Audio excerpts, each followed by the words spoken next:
morning students. In previous lecture we completed the explanation of this chapter. In the explanation last topic we will be covered characteristics of living organisms. जो भी characteristics होते हैं living organisms में वो सब characteristics living organism में होते ही हैं, ठीक है। पर नॉन लिविंग थिंग्स में वो सारे करेक्टरिस्टिक्स नहीं पाए जाते, नहीं फाउंड होते हैं। पर कभी कभी वो करेक्टरिस्टिक्स नॉन लिविंग थिंग्स में फाउंड होते हैं, पर कुछ ही होते हैं, सारे करेक्टरिस्टिक्स वो नहीं फाउंड होते हैं नॉन लिविंग थिंग्स में। जैसे मूवमेंट का करेक्टर है, जो मूवमेंट का हमने करेक्टरिस्टिक्स डिस्कस करा था कि जो लिविंग ऑर्गेनिजम्स हैं वो मूव करते हैं, पर जो नॉन लिविंग ऑर्गेनिजम्स हैं वो मूव कर सकते हैं, पर उनको पेट्रोल डीजल की ज़रूरत पड़ती है, वो ऐसे मूव नहीं कर सकते। उसमें से भी कुछ ही नॉन लिविंग ऑर्गेनिजम्स मूव कर सकते हैं। इसीलिए इन शॉर्ट जो भी करेक्टरिस्टिक्स हैं वो सारे लिविंग ऑर्गेनिजम्स में तो फाउंड होते हैं, पर नॉन लिविंग ऑर्गेनिजम्स में वो सारे करेक्टरिस्टिक्स फाउंड नहीं हो सकते, ठीक है।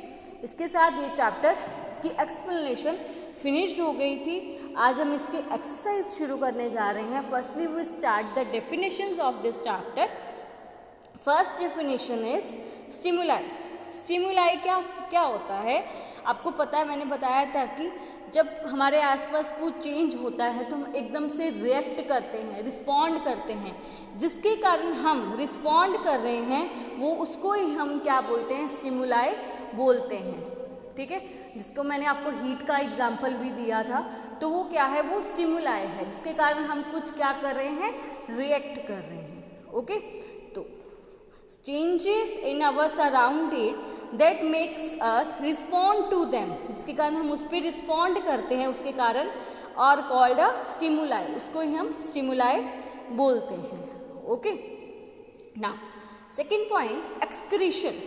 एक्सक्रीशन क्या होता है, the process of getting rid of their waste by the living organisms is known as excretion. वो क्या होता है, जब जो लिविंग ऑर्गेनिजम्स हैं वो अपने में से जो वेस्ट को, ठीक है, बाहर निकालते हैं, अपने जो वेस्ट को बाहर करते हैं, तो उसको क्या बोलते हैं, एक्सक्रीट या एक्सक्रीशन बोला जाता है। जो अपने में जो वेस्ट है, अपनी बॉडी की जो वेस्ट है जो बाहर निकालते हैं, उसको उस प्रोसेस को हम एक्सक्रीशन बोलते हैं, ठीक है। आप में से भी जो बॉडी की वेस्ट है, आपकी बॉडी में से तो भी बाहर निकलती है ना, तो वैसे ही प्लांट्स का भी मैंने तुम्हें समझाया था कैसे वो वेस्ट बाहर निकल सकती है, तो उसको हम क्या बोलते हैं, एक्सक्रीशन बोला जाता है। Getting rid of their wastage, अपनी रिड को, अपनी जो भी वेस्ट को बाहर निकालना, ओके। फिर reproduction, the production of new individuals of similar in form is called a reproduction.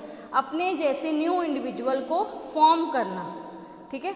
The production of new individual of similar in form, अपने जैसे न्यू इंडिविजुअल को फॉर्म करना, उस प्रोसेस को हम रिप्रोडक्शन बोलते हैं, okay. The production of new individual of similar in form, similar form में नए इंडिविजुअल को की प्रोडक्शन करना, उसको हम रिप्रोडक्शन बोला जाता है।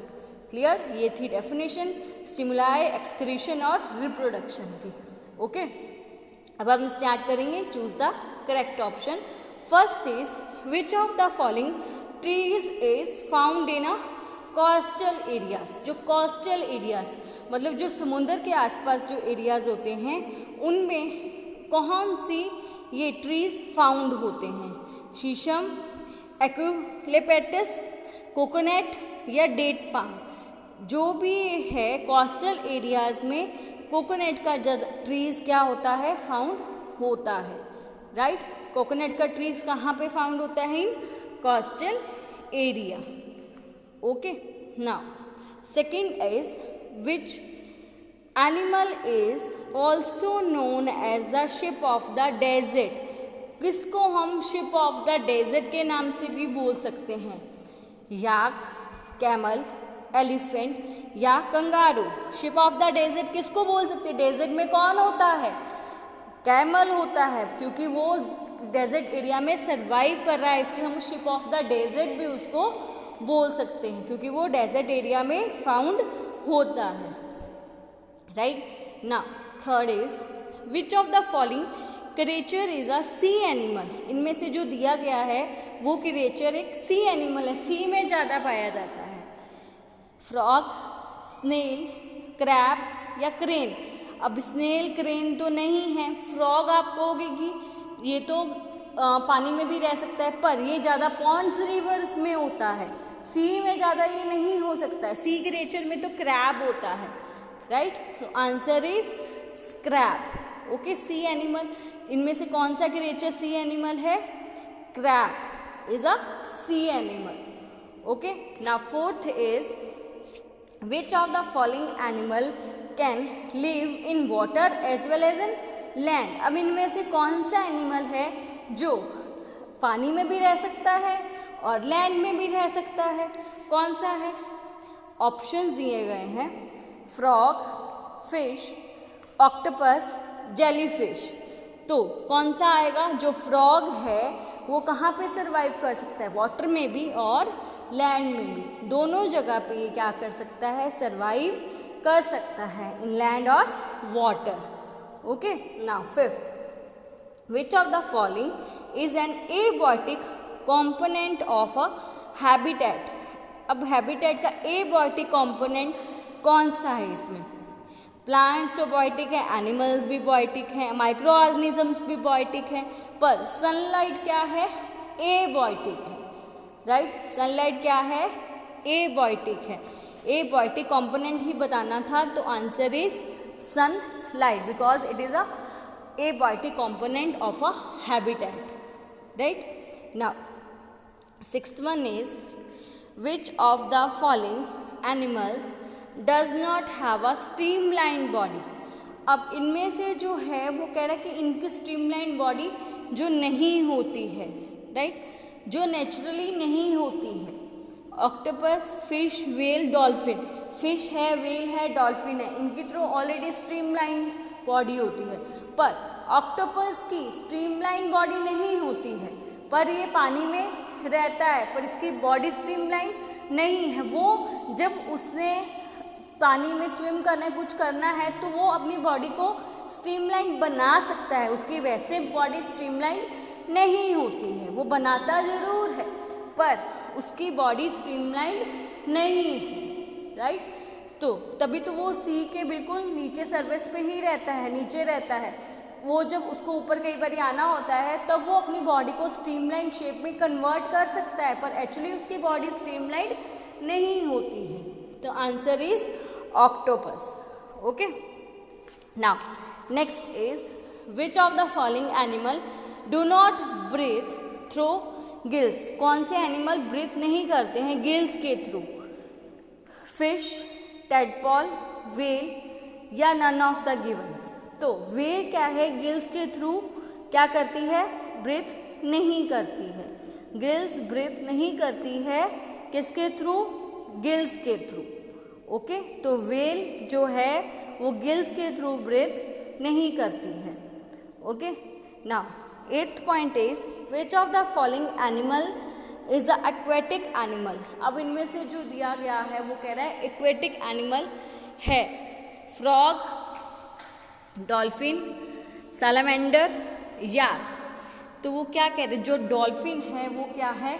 एक्वेटिक एनिमल है, ठीक है, क्योंकि वो कहाँ पे रहती है? पानी में ही रहती है। फ्रॉग तो दोनों जगह रह सकता है, वाटर में भी और लैंड में भी, पर जो डॉल्फिन है वो क्या है? इज अ एक्वेटिक एनिमल, क्योंकि ये कहाँ पे रह रही है? वाटर में ही सर्वाइव कर सकती है। ओके, तो answer is dolphin. Okay, now ninth is which of the following is not a terrestrial habitat. अब इनमें से जो टेरेस्ट्रियल हैबिटेट नहीं है, desert, mountains, grasslands, pond. Terrestrial habitats नहीं है। डेजर्ट एक टेरेस्ट्रियल है, माउंटेन भी है, ग्रासलैंड भी है, पर पॉन्ड जो है वो टेरेस्ट्रियल हैबिटेट नहीं है, पर वो उसके अंडर आता है, ठीक है, is not a terrestrial habitat. Okay, तो आंसर इज पॉन्ड।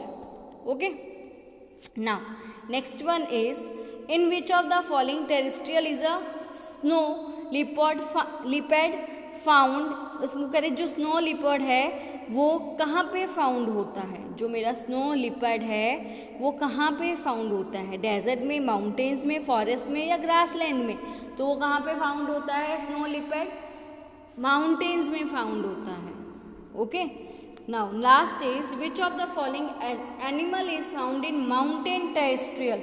अब इनमें से माउंटेन टेरेस्ट्रियल में कौन सा एनिमल फाउंड होता है, माउंटेन टेरेस्ट्रियल में डियर, लायन, याक और रैबिट। तो माउंटेन में क्या फाउंड होता है, याक फाउंड होता है।